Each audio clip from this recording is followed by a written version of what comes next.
आनंद मठ। आनंद मठ और ऋषियों की अनमोल धरोहर को संजोएं।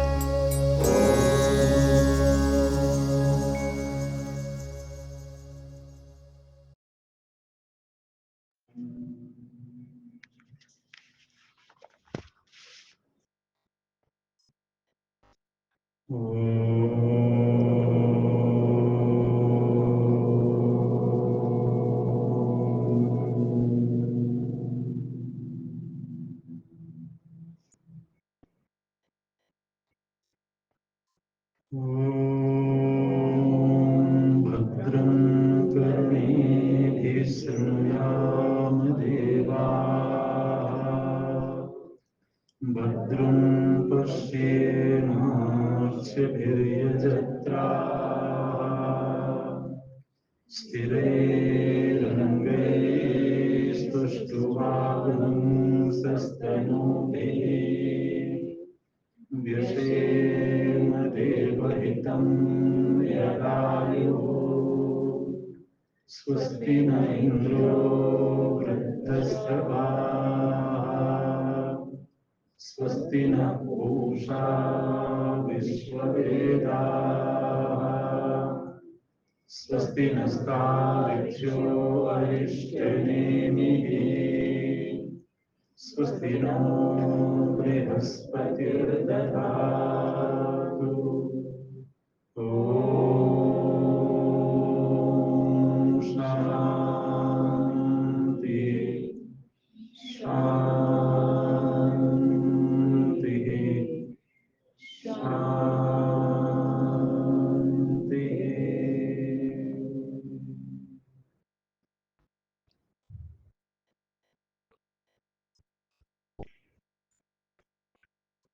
सदाशिवसमारम्भाम् शङ्कराचार्यमध्यमाम् अस्मदाचार्यपर्यन्ताम् वन्दे गुरुपरम्पराम्। शङ्करं शङ्कराचार्यम् केशवं वादरायणम् सूत्रभाष्यकृतो वन्दे भगवन्तौ पुनः पुनः। भगवन्तौ पुनः पुनः।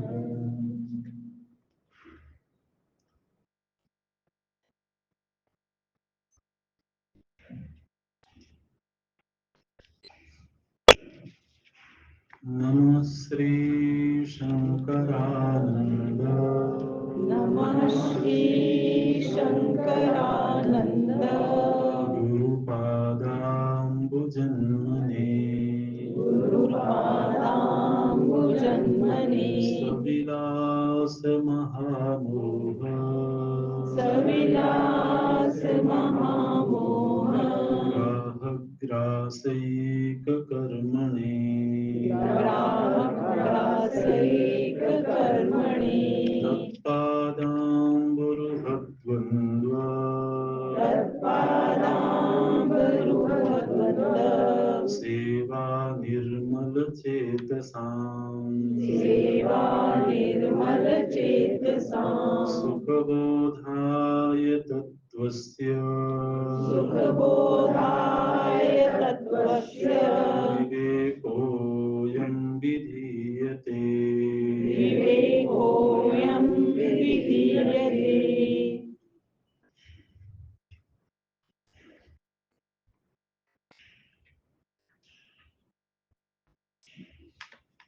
छत्तीसवें श्लोक से पाठ करते हैं।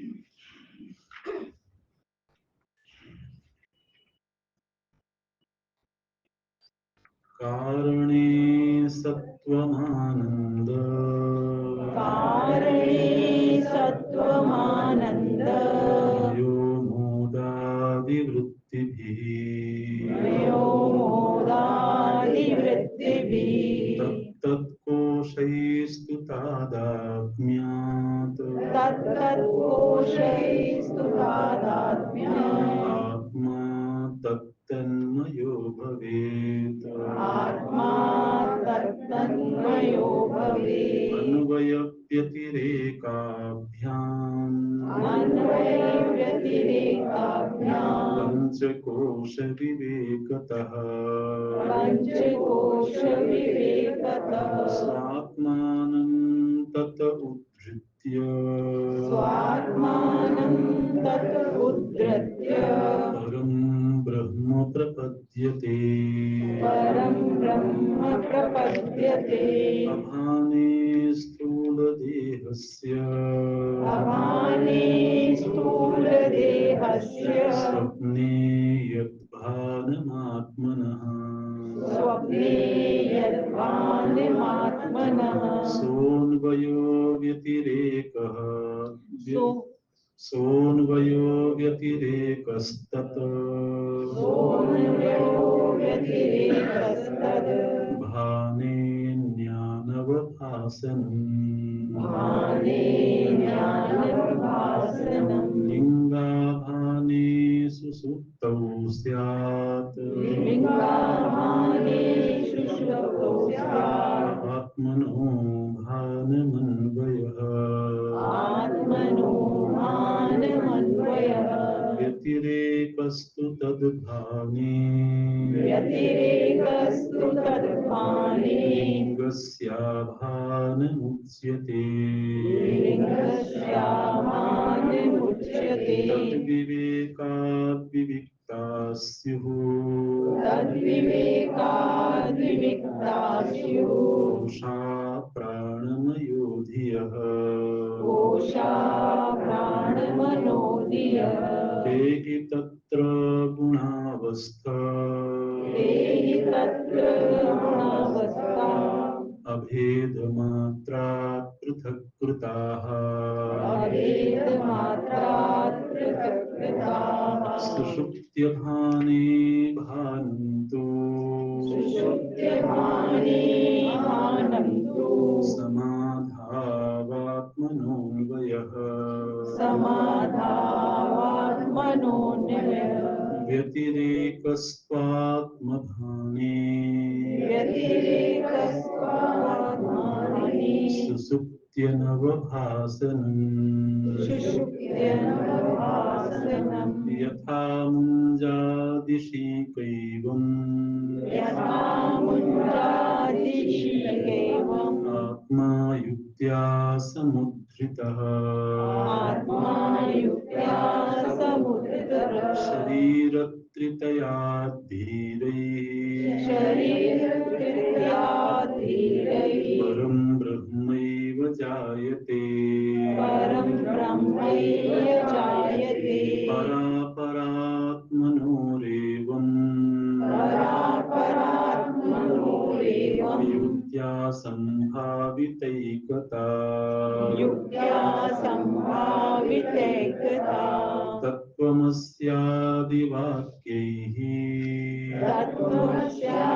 तत्त्वस्यादिवाक्यैः सा भागत्यागेन लक्ष्यते सा भागत्यागेन लक्ष्यते जगतो यदुपादानम् जगतो यदुपादानं मायामादाय तामसी मायामादाय तामसी निमित्तं शुद्धसत्त्वाम् निमित्तं शुद्धसत्त्वाम् तामुच्यते ब्रह्म तद्गिरा तामुच्यते ब्रह्म तद्गिरा यदा मलिनसत्त्वां ताम् यदा मलिनसत्त्वां ताम् कामकर्मादिदूषिताम् कामकर्मादिदूषिताम् आदत्ते तत्परं ब्रह्म आदत्ते तत्परं ब्रह्म त्वं पदेन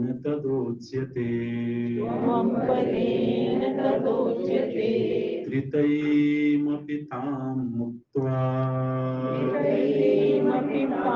भूत्वा परस्पर विरोधिनी परस्पर विरोधिनी अखंडं सच्चिदानंदं अखंडं सच्चिदानंदं महावाक्येन लक्ष्यते महावाक्येन लक्ष्यते सोऽयमित्यादिवाक्येषु सोऽयमित्यादिवाक्येषु विरोधात् तदिदन्तयोः विरोधात् तदिदन्तयोः त्यागेन भागयोरेक त्यागेन भागयोरेक आश्रयो लक्ष्यते यथा आश्रयो लक्ष्यते यथा आश्रयो लक्ष्यते यथा आश्रयो लक्ष्यते यथा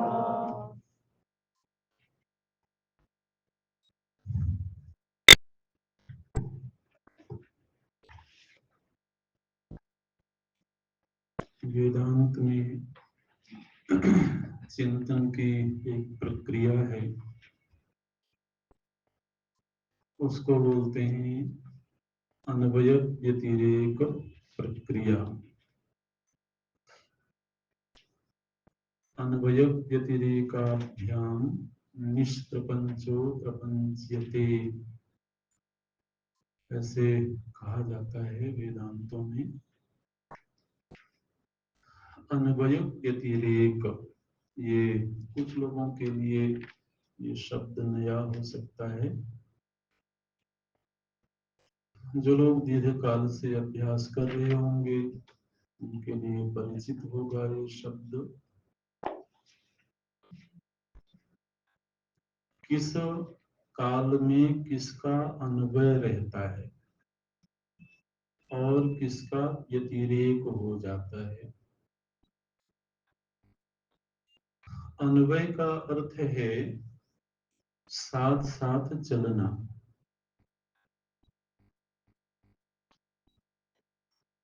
व्यतिरेक का अर्थ है कुछ समय तक साथ रहना फिर छूट जाना। व्यावहारिक जीवन में भी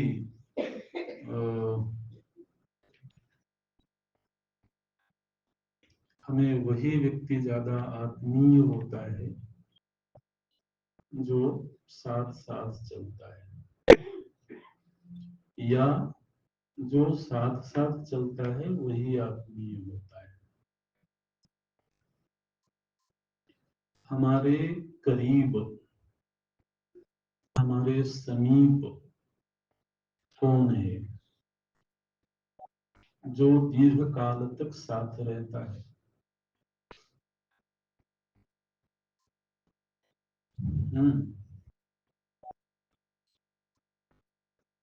तो ये भी एक पहचान है कि कौन कितना दूर है, कौन कितना पास है। बोलते हैं इस उजालों में तो बहुत लोग मिल जाएंगे, तलाश तो उसकी है जो अंधेरों में भी साथ चल सके। तो अन्वय किसका है? अन्वय मतलब अनु, साथ साथ चलना। तो आध्यात्मिक सत्य भी ऐसा ही है। ये जो 5 कोश हैं, 5 कोशों की चर्चा कर रहे थे हम लोग। अन्नमय कोश, प्राणमय कोश, मनोमय कोश, विज्ञानमय कोश और आनंदमय कोश। संक्षेप में इनका परिचय हम लोगों ने पिछली कक्षा में देखा है। अब इनमें से कौन सा कोश हमारे ज्यादा करीब है?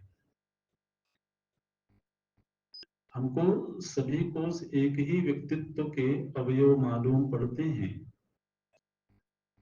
लेकिन जब अन्वय व्यतिरेक की प्रक्रिया पर चिंतन होता है तो अलगाव भी दिखाई देता है। जैसे जब हम जागृत अवस्था में हैं तब तो पांचों कोष सक्रिय मालूम पड़ते हैं। आनंद भी है, विज्ञान भी है, मनोभाव भी है, प्राण शक्ति भी है और शरीर भी है। तो सभी सक्रिय मालूम पड़ते हैं। यानी मैं के साथ सभी का अन्वय है। जैसे शास्त्रीय भाषा में बात करेंगे तो मैं के साथ किस किस का अन्वय है, और यात्रा में कौन कौन छूट जाता है, किसका व्यतिरेक हो जाता है। तो तीन अवस्थाओं के संदर्भ में यदि हम विचार करें तो जागृत में तो पांचों ही कोशों का अन्वय दिखाई देता है। स्वप्न में अन्नमय कोश का व्यतिरेक हो जाता है। अहम के साथ उसका एक तरह से व्यतिरेक हो गया। लेकिन स्वप्न में प्राण है, क्योंकि स्वप्न में भी सक्रियता है, वहां क्रिया हो रही है, वहां हम सुख दुख का अनुभव भी कर रहे हैं, वहां यत्किंचित विचार भी होता है। तो स्थूल शरीर का तो जागृत में अन्वय है अहम के साथ, लेकिन स्वप्न में स्थूल शरीर का व्यतिरेक हो गया। सूक्ष्म शरीर और कारण शरीर का अन्वय है। कोशों और शरीर त्रय को एक साथ लेकर के चलें तो जैसे शरीर तीन है ना, स्थूल सूक्ष्म और कारण।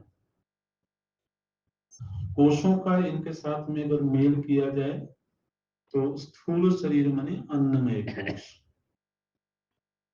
सूक्ष्म शरीर में तीन कोश हैं, प्राण, मन और विज्ञान। ये तीन कोश एक ही शरीर में है, वह सूक्ष्म शरीर। और आनंद में कोश माने कारण शरीर, ये दोनों एक ही है।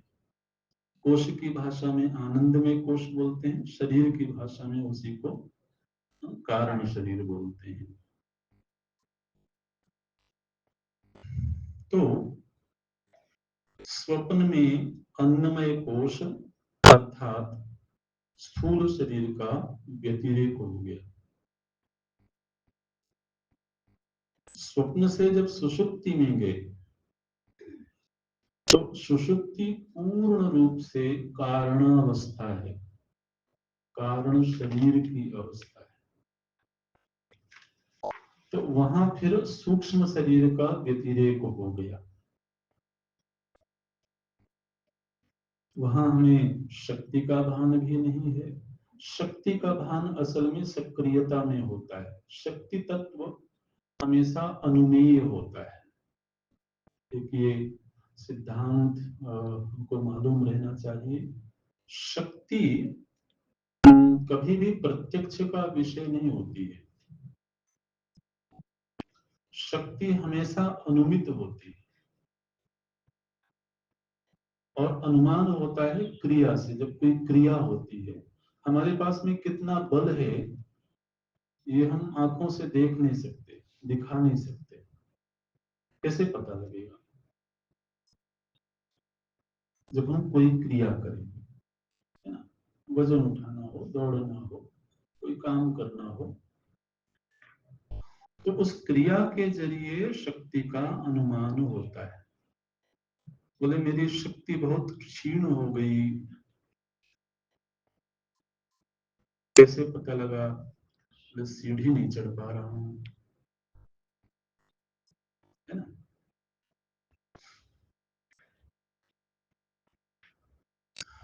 अभी बहुत ऊर्जा है मेरे भीतर, लगता है किसी से दो दो हाथ कर लो।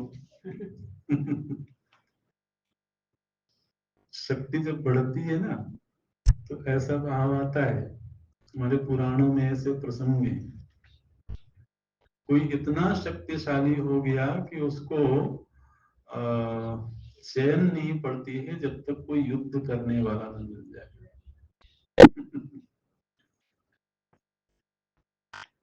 ऐसे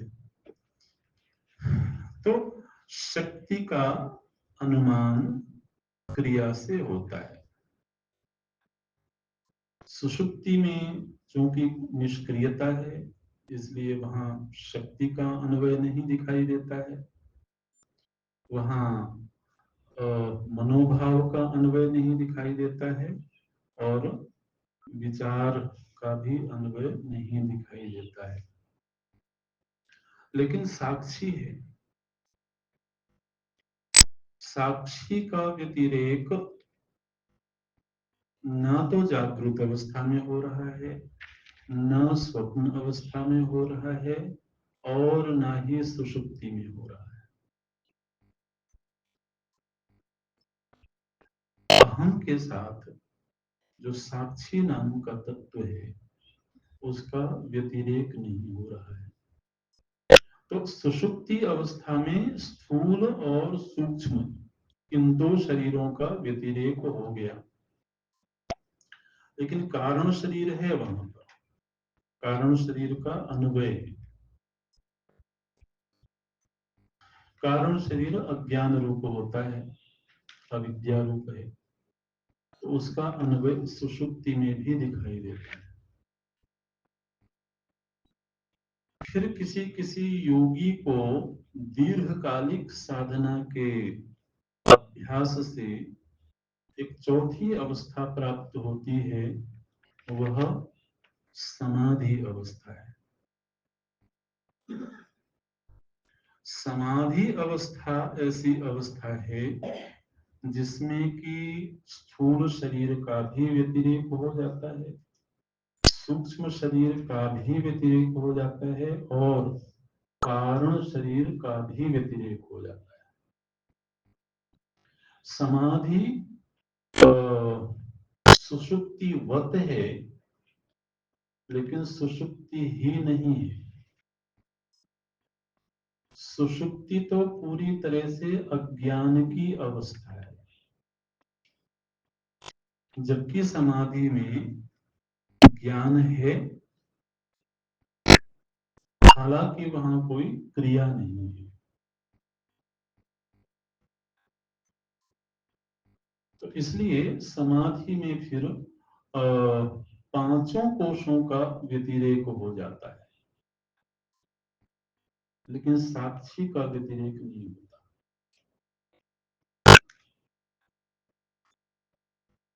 तो इससे ये निश्चय हुआ अन्वय व्यतिरेक की प्रक्रिया से कि वो कौन है जो हर स्थिति में है,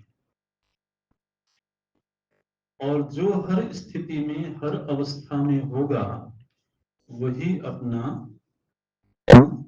असल रूप होगा।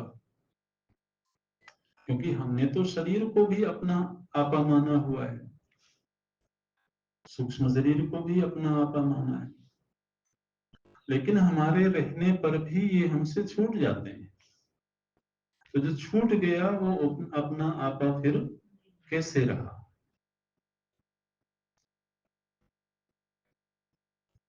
तो ये अन्वय व्यतिरेक की प्रक्रिया है। देखिए श्लोकों में कैसे बोलते हैं। 37वें श्लोक को देखेंगे हम लोग। अन्वय व्यतिरेकाभ्याम, अन्वय और व्यतिरेक की प्रक्रिया से पंचकोश विवेकतः, पंचकोशों का विवेक किया जाएगा।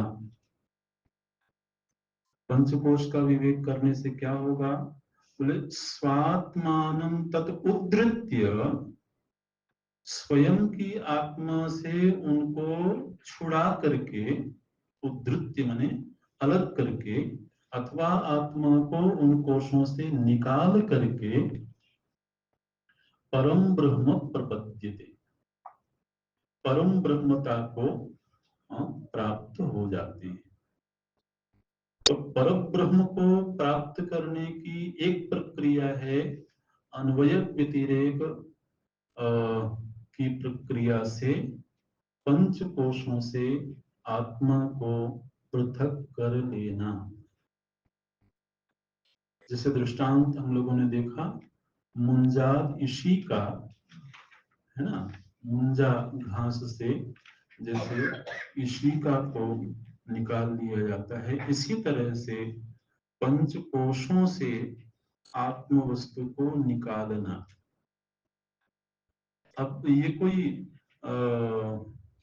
क्रियात्मक चीज नहीं है, ये वैचारिक चीज है। विचार करते करते क्या प्रक्रिया है वो तो बताते हैं। अभाने स्थूल देहस्य स्वप्ने, स्वप्न अवस्था में स्थूल देह का अभान हो गया। ये जो भी हम शब्द बोलते हैं आपके लिए परिचित हैं कि नहीं? ऐसा तो नहीं लगता कि ये शब्द हम सुन तो रहे हैं लेकिन उसका अर्थ हमको नहीं ग्रहण हो रहा है। हम ये मान करके चलते हैं कि जो भी शब्द प्रयुक्त हो रहे हैं उनका अर्थ आपके हृदय में स्फुरित हो रहा होगा। तो जागृत काल में तो पांचों ही कोशों का अन्वय है, ये इसके लिए विचार करने की आवश्यकता नहीं है। विचार ये करना है कि जागृत के अलावा वो कौन सी अवस्थाएं हैं जहां पर कि कुछ कोशों का व्यतिरेक भी हो जाता है। तो सीधे स्वप्न की चर्चा करते हैं। बोले अभाने स्थूल देहस्य स्वप्ने, स्वप्ने स्थूल देहस्य अभाने, स्वप्न अवस्था में स्थूल देह का भान नहीं होने पर भी, ये पूरा उसका हिंदी का वाक्य है, क्या होता है? बोले यद भानम आत्मनः, आत्म वस्तु का तो वहां भान रहता है। भान रहता है मतलब साक्षी रूप में वो वहां उपस्थित रहता है, इसलिए उसी का अन्वय माना जाएगा। सह अन्वय, किसका अन्वय है स्वप्न में? बोले आत्मा का। मुख्य रूप से आत्मा की बात करते चलते हैं, क्योंकि एक एक अवस्था में कुछ कोशों को छूटता हुआ हम पाते हैं। तो जो आत्म वस्तु जागृत में थी वही आत्म वस्तु स्वप्न में भी वर्तमान है, लेकिन जो शरीर जागृत में था उसका स्वप्न में व्यतिरेक हो गया। स अन्वयः व्यतिरेकः तद्भाने अन्यान अवभासनम, अन्यान अवभासनम, अन्यान का अर्थ है यहाँ पर देह से, जो स्थूल देह है इसका भान स्वप्न में नहीं हो रहा है।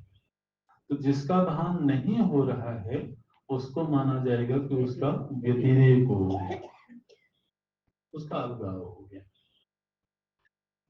व्यतिरेक हो जाने से निर्णय हुआ कि फिर स्थूल शरीर को आत्मा नहीं कहा जा सकता है, क्योंकि अगर स्थूल शरीर ही आत्मा होता तो उसका तो स्वप्न में भी अन्वय रहना चाहिए था। अच्छा, फिर अगली अवस्था है सुषुप्ति। तो बोलते हैं लिंगाभाने सुषुप्तौ स्यात्, सुषुप्तौ लिंग अभाने, जो शब्द है लिंगाभाने उसका विच्छेद हो जाएगा तो बनेगा लिंग अभाने सुषुप्तौ, सुषुप्ति अवस्था में लिंग का अभान हो गया। लिंग माने सूक्ष्म शरीर, ठीक है। तो सुषुप्ति में जाकर के सूक्ष्म शरीर का भी अभान हो गया, लेकिन आत्मनः भानम, वहां आत्मा का भान है। भान का अर्थ आप साक्षी भाव ही रखना है ना। सुषुप्ति में कोई कहे कि हमें तो भान नहीं हो रहा है, लेकिन वहां साक्षी तो विद्यमान है, इसीलिए जागने के बाद उसने कहा कि मैं सोया था। तो साक्षी का वहां भान है, इसलिए साक्षी का अन्वय है। सुषुप्ति में जाकर के स्थूल शरीर भी और सूक्ष्म शरीर का भी व्यतिरेक हो गया, लेकिन आत्मा का व्यतिरेक नहीं हुआ। व्यतिरेकस्तु तद्भाने लिंगस्य अभानम उच्यते। लिंग शरीर का अभान क्यों हुआ सुषुप्ति में? क्योंकि उसका व्यतिरेक हो गया था। इससे यह भी सिद्ध होता है कि हम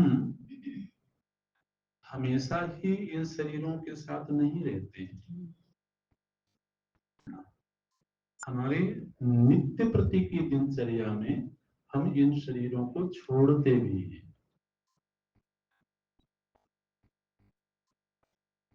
बस बात इतनी है कि पुनः जागने पर उसी शरीर में आ जाते हैं। इसलिए हमको ऐसा नहीं लगता है कि हमने उस शरीर को छोड़ दिया था, हालांकि छोड़ देते हैं। ये छोड़ना और पकड़ना ये सब भावनात्मक ही है ना। तो स्वप्न में जाते ही स्थूल शरीर हमसे छूट गया। इस पर बहुत चिंतन हमारे वेदांत शास्त्रों में हुआ है और यही निश्चय होता है कि हम स्वप्न और सुषुप्ति में इस स्थूल शरीर को छोड़ चुके होते हैं। आखिर तो आप देखिए, हमारा कोई संगी भी हो, कोई साथी भी हो, तो हम उसको हाथ से ही पकड़ के रखते हैं क्या? उसका साथ भावनात्मक ही होता है ना, और छूटना भी भावनात्मक ही होता है। तो जिस तरह से दूसरे शरीर का सत्य है, उसी तरह से हमारे स्वयं के शरीर का भी यही सत्य है। तो स्वप्न काल में जाते ही स्थूल शरीर का व्यतिरेक हो गया। फिर स्वप्न से सुषुप्ति में गए तो स्थूल और सूक्ष्म दोनों ही शरीरों का व्यतिरेक हो गया। ऐसे तो व्यतिरेकस्तु तद्भाने लिंगस्य अभानम उच्यते। तो लिंग का अभान वहां पर हो गया। अब ये जो लिंग शरीर का व्यतिरेक हुआ था, इससे तीन कोशों का व्यतिरेक माना जाएगा। अगले श्लोक में बोलते हैं तद विवेकात विविक्ताः स्युः।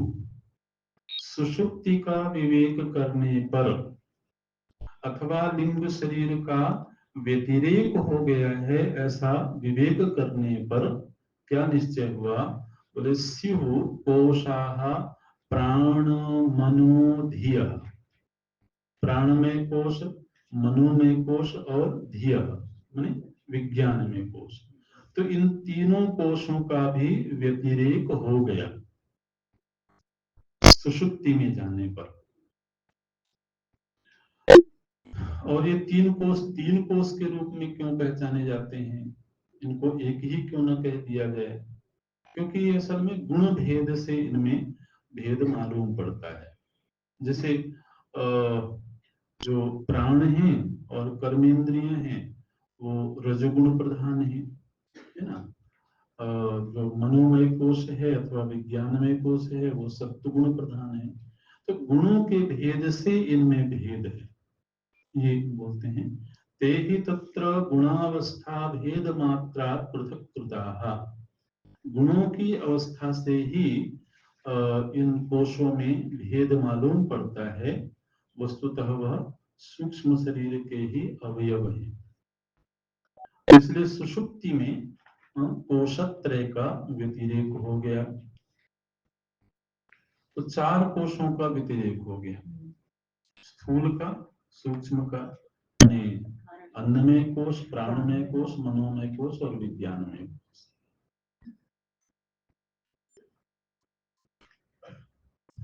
अब ये घटना नैसर्गिक घटती है,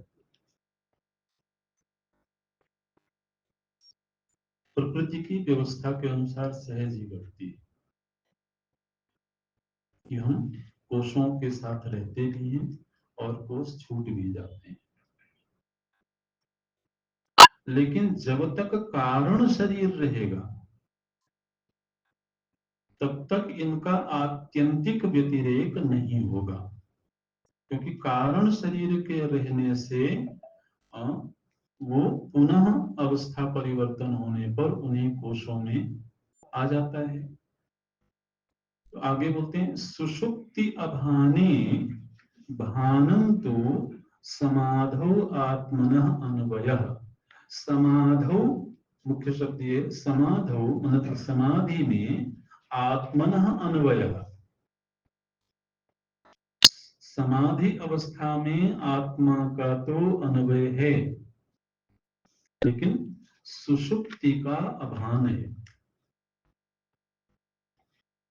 समाधि में सुषुप्ति नहीं होती है और सुषुप्ति कारण शरीर रूप है अथवा आनंदमय कोश रूप है। तो इससे यह तय हुआ कि समाधि में कारण शरीर का भी व्यतिरेक हो गया। व्यतिरेकस्तु आत्मभाने सुषुप्ति अनवभासनम। सुषुप्ति का चूंकि भान नहीं हो रहा है समाधि में, इसलिए व्यतिरेक, उसका व्यतिरेक हो चुका है। समाधि में अगर कोई है तो वहां केवल आत्मा है। तो समाधि एक ऐसी अवस्था है जो कि अभ्यास जन्य है। जागृत से स्वप्न, स्वप्न से सुषुप्ति, ये नैसर्गिक है, जबकि समाधि अभ्यास जन्य, नैसर्गिक नहीं है। ऐसे ही किसी को समाधि की प्राप्ति नहीं हो जाएगी। तो समाधि में जाकर के हम ये पाते हैं कि वहां पंचकोश का अथवा अवस्था त्रय का व्यतिरेक हो गया, लेकिन आत्मा का वहां व्यतिरेक नहीं हुआ। माने हमको ऐसी कोई अवस्था प्राप्त नहीं हो सकती है जहां पर कि आत्मा का व्यतिरेक हो सके। तो ये तो अवस्था परिवर्तन से व्यतिरेक की घटना घट रही है, लेकिन वास्तव में इन सब से पृथक हो जाना ये फिर आत्मज्ञान से सिद्ध होगा। और आत्मज्ञान से जब सिद्ध होगा तो जागृत अवस्था में रहते हुए ही उस महापुरुष को ये भान होगा, ये मालूम पड़ेगा कि मैं इन पांचों कोशों से व्यतिरिक्त हूं।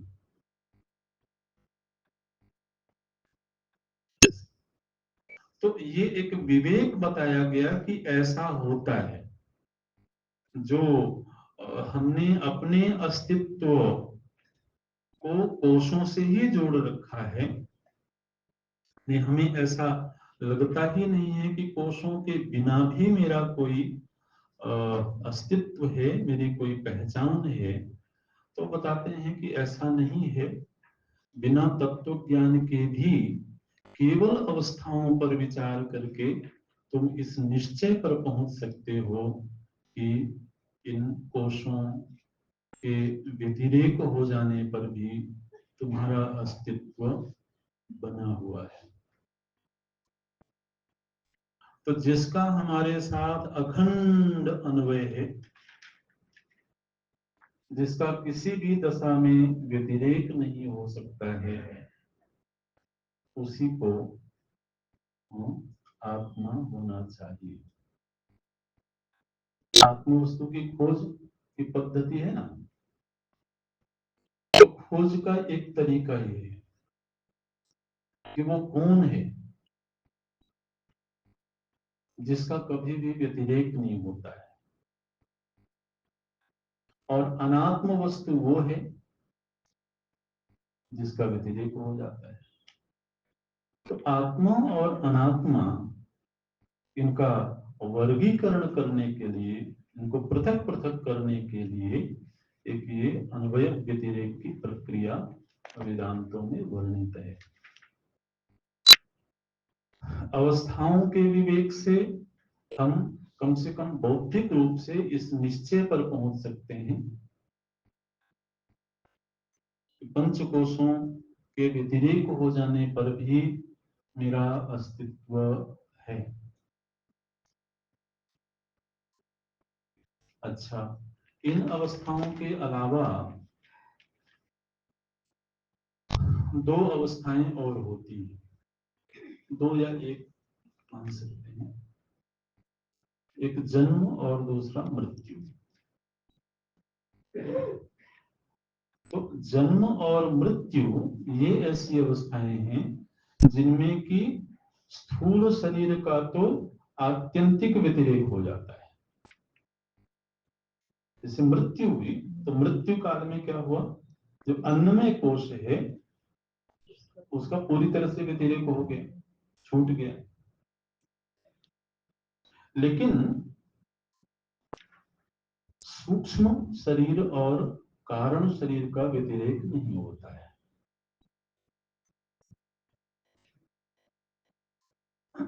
क्योंकि वो जो संबंध है वो सहज संबंध है। दृग्दृश्य विवेक में हम लोगों ने इन संबंधों पर चर्चा करी थी कि स्थूल शरीर के साथ संबंध का रूप क्या है। तो एक कर्मज संबंध है, एक सहज संबंध है ना, एक भ्रांति जन्य संबंध है, इस तरीके से। तो चूंकि इस स्थूल शरीर का जो अहम के साथ संबंध है वह विशुद्ध रूप से कर्मज है, इसलिए कर्मक्षय से इसका व्यतिरेक हो जाता है। लेकिन व्यतिरेक हो जाने के बाद चूंकि सूक्ष्म शरीर का व्यतिरेक नहीं हुआ, सूक्ष्म शरीर नहीं छूटा, इसलिए उस सूक्ष्म शरीर को व्यवहृत होने के लिए, व्यवहार योग्य होने के लिए पुनः एक नए स्थूल शरीर के साथ उसको अन्वय करना पड़ता है। और सूक्ष्म शरीर का आत्यंतिक व्यतिरेक तब तक नहीं होगा जब तक कारण शरीर का व्यतिरेक नहीं होगा। और कारण शरीर मतलब अविद्या। तो जब तक अविद्या की निवृत्ति नहीं होगी तब तक सूक्ष्म शरीर का व्यतिरेक नहीं होगा। इसलिए हम जब इस स्थूल शरीर को छोड़ते हैं तो वो जो जीव तत्व है उस जीव के साथ में सूक्ष्म शरीर बना रहता है। उसमें प्राण भी रहता है, उसमें ज्ञानेंद्रियां भी रहती हैं, कर्मेंद्रियां भी रहती हैं, मन भी रहता है, अज्ञान भी रहता है। गीता जी में इसका बड़ा सुंदर प्रभु जी ने विवरण किया है कि कैसे वो एक शरीर में जाकर के अपने उस संदूक को खोल देता है, फिर जब छोड़ना होता है तो कैसे वो संदूक को बंद करता है। जैसे हमारा जो स्थूल शरीर है इसमें अलग अलग इंद्रियों को अलग अलग जगहों पर हमने रख दिया है और वहां बैठ करके वो व्यवहार कर रही है। जैसे कहीं यात्रा पर जाते हैं तो जो चीज जहाँ की है वहां रखते हैं, है ना, और फिर जब वहां से चलना होता है तो उन सबको एकत्र करते हैं। तो ऐसा ही स्वभाव जीव का भी है। जीव एक पथिक है, वो एक स्थूल शरीर से दूसरे स्थूल शरीर में गमन करता है। जब चलने की बारी आती है तो धीरे धीरे करके वो चीजों को समेटता है, तो दिखना कम होने लगता है, सुनाई देना कम होने लगा ना, वो इंद्रियों की पैकिंग होने लगती है ना, इसलिए उनकी सक्रियता जरा कम हो जाती है, ऐसे होता है। साक्षिणः पुरतो भानं लिंगम देहेन संयुतम चितिच्छाया समावेशात् जीवस्यात् व्यावहारिक। दिव्यदृष्टि विवेक में जीव की ये परिभाषा विद्यारण्य स्वामी जी ने बताई। यह जो जीव है इसमें साक्षी भी है, इसमें लिंग देह भी है, और फिर जब यह योनि प्राप्त करता है तो स्थूल शरीर से भी तादात्म्य कर लेता है। लेकिन इसका मृत्यु के साथ साथ व्यतिरेक हो जाता है, पुनः जन्म के साथ नवीन शरीर में अन्वय हो जाता है। पूरी तरीके से पांचों कोशों से व्यतिरिक्त होकर के आत्मभाव में स्थित हो जाना, ये होता है जब आत्मज्ञान सिद्ध होता है। और वो आत्मज्ञान अवस्था परिवर्तन से नहीं होगा। आत्मज्ञान जब भी होगा वो जागृत अवस्था में रह करके होगा। मृत्यु से आत्मज्ञान हो जाए ऐसे नहीं। बोले हमको स्वप्न में आत्मज्ञान हो गया, स्वप्न में नहीं होगा। और सुषुप्ति तो वैसे भी ज्ञान की स्थिति है नहीं, समाधि में भी नहीं होगा। क्यों? क्योंकि समाधि विचार की अवस्था नहीं है, अभ्यास की अवस्था है।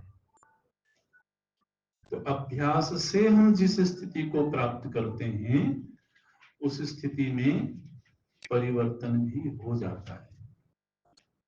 जो चीज हमको प्रयत्न से मिलती है, पुरुषार्थ से मिलती है, वह कभी भी शाश्वत नहीं हो सकती।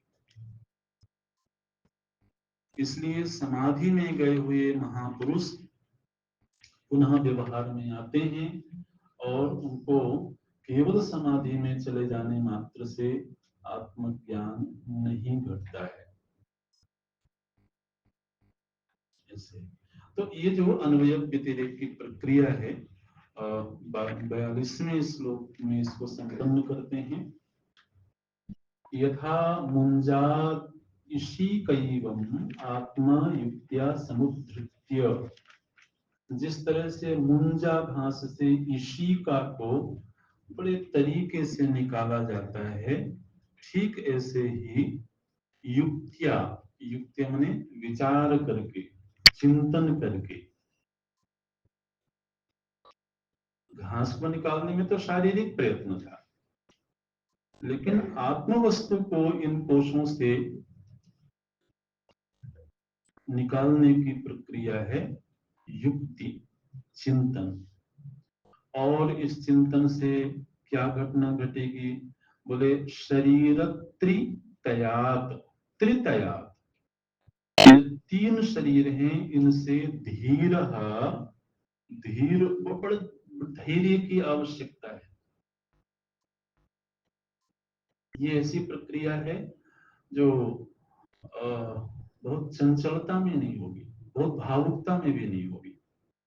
बड़े धैर्य से चिंतन करते करते करते, श्रवण करते करते, मनन करते करते, दीर्घ काल तक जब श्रवण मनन निध्यासन रूप अभ्यास होता है और बड़े धैर्य के साथ होता है, तब शनै ही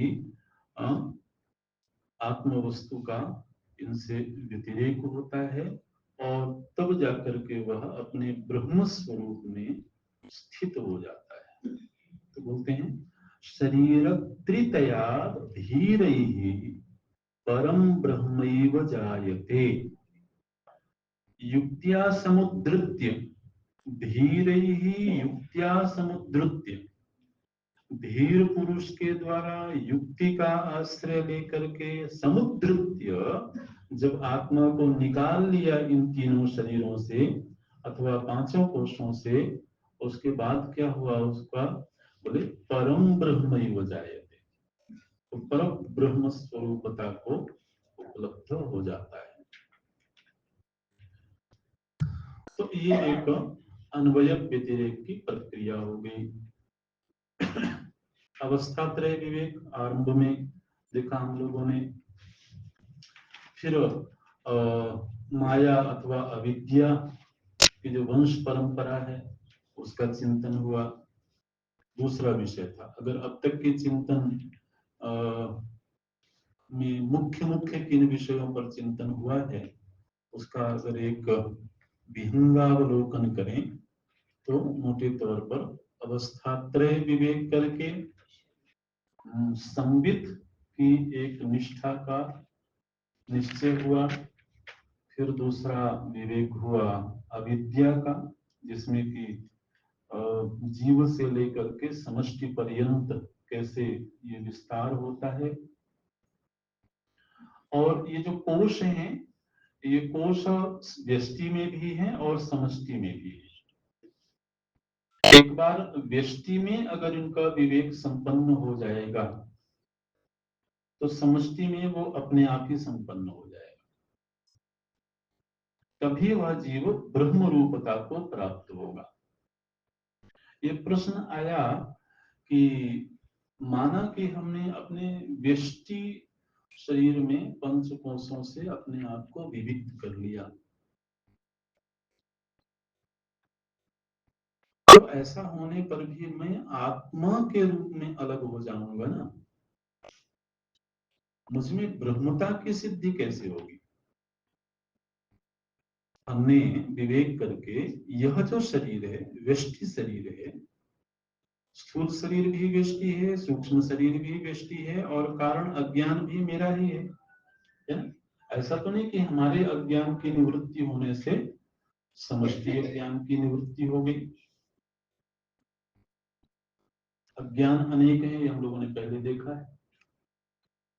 तो इन पांच कोशों से विविक्त हो जाने पर मैं आत्मा के रूप में पृथक तो हो जाऊंगा, लेकिन वह जो आत्मा है वही ब्रह्म है, सर्वव्याप्त तत्व है, व्यापक तत्व है। उसकी सिद्धि कैसे होगी? तो बताते हैं उसकी सिद्धि फिर होगी महावाक्य के श्रवण और महावाक्य के चिंतन से। तो अगला जो विषय है वो महावाक्य चिंतन का विषय है, जहां पर कि गुरु के द्वारा, ब्रह्मनिष्ठ आचार्य के द्वारा शिष्य को उपदेश किया जाता है। महावाक्य चार हैं मोटे तौर पर वेदों में, आप लोग जानते होंगे। उन चारों महावाक्यों का उपयोग अलग अलग संदर्भों में होता है। जैसे तत्त्वम् असि, ये महावाक्य गुरु के द्वारा उच्चरित होता है, तो ये उपदेश वाक्य है। अहम ब्रह्म अस्मि, ये गुरु नहीं बोलता है, ये शिष्य बोलता है, तो इसको बोलते हैं अनुभव वाक्य। तत्त्वम् असि ये उपदेश वाक्य है, अहम ब्रह्म अस्मि ये अनुभव वाक्य है। तो इसी तरीके से प्रज्ञानम ब्रह्म और इनका विवेक होता है। तो ये जो उपदेश वाक्य है तत्त्वम् असि, इसका यहाँ पर विचार करते हैं। देखिए बोलते हैं परापरात्मनोः एवं युक्त्या संभावितैकता तत्त्वमस्यादिवाक्यैः सा भागत्यागेन लक्ष्यते। अब देखिए ये सब बहुत तकनीकी और सूक्ष्म बिंदु हैं, लेकिन हमको संक्षेप करते हुए चलना पड़ेगा। जब हमें तत्त्वम असि महावाक्य का चिंतन करना होता है, तो हालांकि वो कई साधकों के लिए जब तक वो चित्त में पूरी तरह से स्पष्ट नहीं हो जाता है, तब तक वो भाषा बड़ी गूढ़ मालूम पड़ती है। कई बार सुनने के बाद भी, शास्त्रों में अध्ययन करने के बाद भी कुछ शब्द पूरी तरह से स्पष्ट नहीं हो पाते हैं। तो महावाक्य में लक्षणा शक्ति के जरिए उसके अर्थ का अनुसंधान करना होता है। जैसे हम कोई शब्द बोलें या कोई वाक्य बोलें, तो एक तो उसका सीधा सीधा अर्थ होता है। हमने वाक्य सुना और सुन करके सीधे ही उसका अर्थ हमको ग्रहण हो गया, तो उसको बोलते हैं वाच्यार्थ। सुनने के दौरान ही वो उस वाक्य के जरिए जो कहा जा रहा है वो अर्थ हमको ग्रहण हो गया।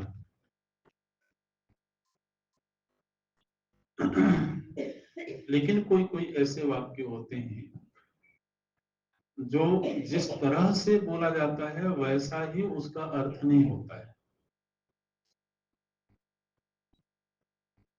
आजकल मैं देख रहा हूं कि तुम बहुत उड़ रहे हो।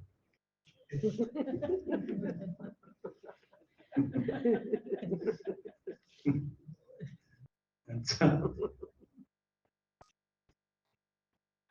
उड़ते हुए तो आप नहीं देखोगे उसको, ऐसा तो पंख लग गए हैं और उड़ रहा है। तो सीधे जो वाच्यार्थ है वो वहां घटित नहीं होगा। उड़ रहे हो मतलब उसका कोई लक्षण है, उसके जरिए वो कोई बात कहना चाह रहा है जो सीधे उस वाक्य से स्फुरित नहीं होगा। मैंने व्यक्ति बड़ा अभिमान में भर गया है, बड़ा अहंकारी हो गया है इस तरीके से, तो उसको बोलते हैं लक्षणार्थ, लक्षणा वाक्य, जो सीधे वाच्य से प्रकट नहीं होगा। ठीक इसी तरह से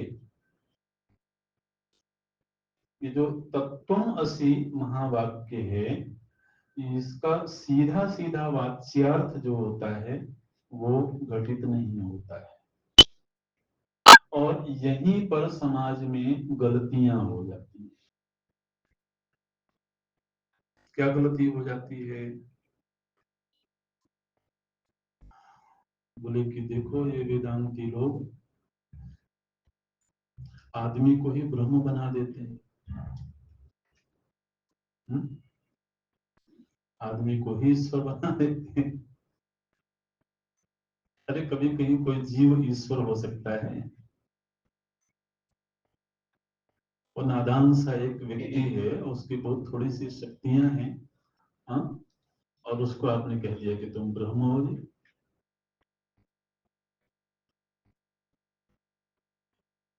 तो वेदांत उस रूप में नहीं कह रहा है। वाच्यार्थ में वेदांत का तात्पर्य नहीं है। वाच्यार्थ क्या होगा? तत् त्वम असि। तत् का अर्थ है वह, त्वम का अर्थ है तुम, असि का अर्थ है हो, तुम वह हो। यहाँ तुम से अर्थ है जीव, तत् से अर्थ है ईश्वर। तो वाच्यार्थ क्या निकलेगा कि तुम ईश्वर हो।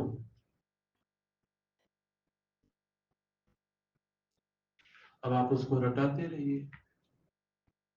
गुरु जी ने बोल दिया और शिष्य ने रटना आरंभ कर दिया कि मैं ईश्वर हूं, सोहम, सोहम, रटने लगे, मैं वही हूं, मैं वही हूं। बोल भी रहे हैं और रो भी रहे हैं।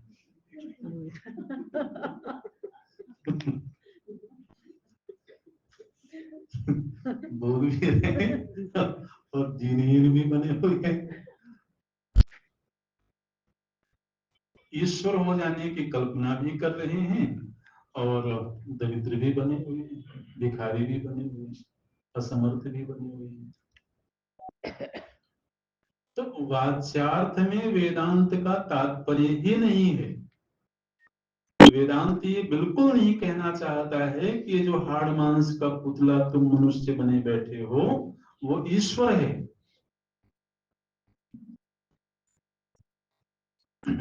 तो चूंकि हम उस प्रक्रिया को उस तरीके से नहीं समझते हैं, इसलिए ये भ्रांतियां होती हैं। समाज में फिर जो भक्ति मार्ग के लोग हैं या दूसरे संप्रदायों के लोग हैं, वो वेदांत के ऊपर इस तरह के आरोप लगाते हैं कि जीव बना बैठा है और उसको ईश्वर हो ब्रह्म हो ऐसे बता दिए और उसको अभिमान हो गया। तो जो वेदांती लोग हैं ज्ञानाभिमानी होकर के बैठ जाते हैं। इस वाक्य के लक्ष्यार्थ का अनुसंधान किया जाता है। अब जो लक्षणार्थ होता है इसको इसके अनुसंधान की भी पद्धति होती है। उसके बहुत विस्तार में नहीं जाएंगे, लेकिन जितना जरूरी शब्द है उस पर ध्यान देते हैं। उसको बोलते हैं भाग त्याग लक्षणा। लक्षणा 3 प्रकार की होती है, भाग लक्षणा, त्याग लक्षणा और भाग त्याग लक्षणा। तो भाग त्याग लक्षणा का बहुत ही सरल शब्दों में ऐसे समझें कि जैसे हमने आज से 20 वर्ष पहले किसी व्यक्ति को देखा, एक छोटे से बालक के रूप में देखा हमने, 7-2 साल का वो था, और फिर 20 वर्ष बाद उससे मिले। तो 20 वर्ष बाद जब हम उससे मिले तो एकदम से पहचान नहीं पाए।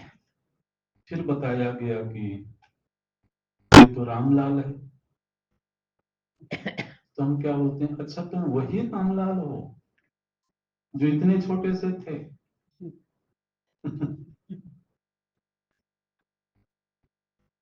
तो ये वही रामलाल है,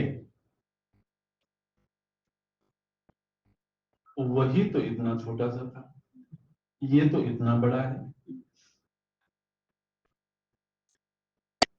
तो कहाँ इतना छोटा और कहाँ इतना बड़ा, उसमें कोई कोई तुलना हो सकती है क्या?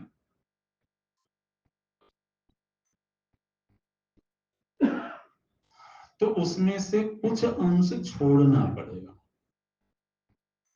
वो जो 20 साल पहले वाला रामलाल है उसके उस अवस्था को छोड़ना पड़ेगा, शरीर के उस आकार को छोड़ना पड़ेगा, लेकिन उस शरीर में जो जीव था उस जीव को लेना पड़ेगा। ठीक है। वर्तमान में जो अवस्था है और जो शरीर है उस अवस्था और शरीर को छोड़ना पड़ेगा, जो जीव है उसको लेना पड़ेगा। तब ये निश्चय होगा कि जो वो रामलाल था वही यह रामलाल है, अथवा जो ये रामलाल है वही वह रामलाल है। तो उनमें कुछ अंश को हमें छोड़ना होगा, उसकी अवस्था, उसका शरीर, उसका आकार, उनको छोड़ करके दोनों जगहों पर जो सतत है, ध्यान रखना, वो शरीर छूट गया। शरीर तो हमारा हर क्षण छूट रहा है, हर क्षण बदल रहा है। तो प्रक्रिया इतनी सूक्ष्म है कि हमको पता नहीं, हमको लगता है कि मैं वही हूं। अब जब हम ऐसा कहते हैं कि मैं वही हूं तो उसमें हम शरीर की बात नहीं कर रहे हैं। शरीर तो बदल चुका है। कई बार व्यक्ति अपनी ही तस्वीर नहीं पहचान पाता, लेकिन वो कौन है जो कह रहा है कि मैं वही हूं? वो एक जीव नाम की चीज है जो उस शरीर में भी था और इस शरीर में भी है। तो इसको बोलते हैं भाग त्याग लक्षण। भाग मतलब ग्रहण करना, त्याग मतलब छोड़ देना। तो अब तत्त्वमसि महावाक्य में तत् का अर्थ है माया से उपहित चेतन, और त्वम का अर्थ है अज्ञान से उपहित चेतन। ये हम लोग पहले चर्चा कर चुके हैं। तो जब दोनों के ऐक्य की बात की जाएगी तो वहां अविद्या को छोड़ना होगा और माया को छोड़ना होगा। तो अगर हम जीव में से अविद्या हटा दें, जीव में से पंच कोश हटा दें और जो ईश्वर है उसमें से समष्टि कोश हटा दें और माया हटा दें,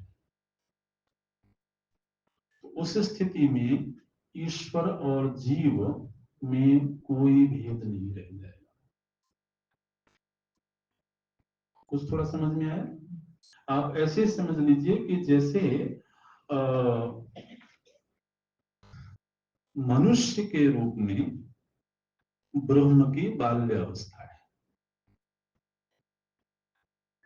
ठीक है, और जगदीश्वर के रूप में ब्रह्म की युवावस्था है, ऐसे मान लीजिए समझने के लिए। तो जब हम बाल्यावस्था को भी छोड़ दें, माने जो व्यष्टि पंचकोश है इसको छोड़ दें और जो समष्टि पंचकोश है उसको छोड़ दें, तो जो शेष बचेगा वो केवल चेतन मात्र होगा, केवल ब्रह्म मात्र होगा। तो तत् मतलब समष्टि शरीर को छोड़ करके जो तत् है, जो ब्रह्म है। और तुम जब गुरु बोलते हैं तो वो शरीर को नहीं बोलते हैं, पंच कोशों से अलग हुआ जो चेतन है उसको तुम कह के संबोधित करते हैं। बोले ये तुम हो, क्योंकि पंचकोश से पहले अलगाव हुआ, ये विचार हो गया। तो पंचकोश से अलग होने के बाद जो आत्मा शेष है उस आत्मा को गुरु संबोधित कर रहे हैं, बोलते हैं तुम ब्रह्म हो, तुम वही हो जो समूची सृष्टि में व्याप्त है। इसमें भागवत त्याग समझ में आया? व्यष्टि शरीर को छोड़ करके तुम और समष्टि शरीर को छोड़ करके तत्, उस तत् और तुम में कोई भी भेद नहीं रह जाता है। इस तरह से श्लोकों में है, श्लोक अगली कक्षा में देखेंगे, अभी यहाँ पूरा करते हैं। ओम पूर्णमदः पूर्णमिदं पूर्णात् पूर्णमुदच्यते पूर्णस्य पूर्णमादाय पूर्णमेवावशिष्यते।